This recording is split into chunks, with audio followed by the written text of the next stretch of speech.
সেদিন হাসরের ময়দানের এই ভয়ানক দৃশ্য দেখে আল্লাহ তাআলা বলে, প্রত্যেকটা পাপী নাফরমান জাহান্নামী খোদার কসম আল্লাহর কাছে বলবে, আল্লাহ আজকে এই হাসরের ময়দানে আমার সন্তানদেরকে জাহান্নামে দিয়ে দেন, আমার স্ত্রীকে জাহান্নামে দিয়ে দেন, আমার ভাই বোনদেরকে জাহান্নামে দিয়ে দেন, আমার পুরা গ্রাম আমার মহল্লাবাসীদেরকে জাহান্নামে দিয়ে দেন, এই পৃথিবীর সমস্ত মানুষকে জাহান্নামে দিয়ে দেন।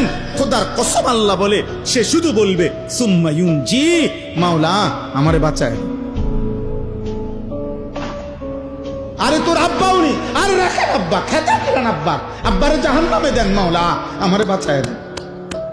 এটা তোমার স্ত্রী, ওরে বাদ দেন স্ত্রী, ওই তোমার ছেলে, আর রাখেন ছেলে, আমারে বাঁচায় দেন।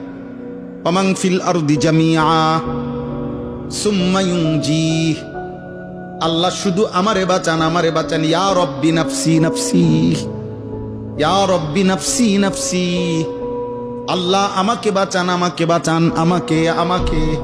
মা চাই না, বাপ চাই না, স্ত্রী চাই না, সন্তান চাই না, গ্রামবাসী মহল্লাবাসী চাই না, গোটা পৃথিবীর সবাইরে জাহান্নামে দিয়ে হলেও আমারে বাঁচায় দেন।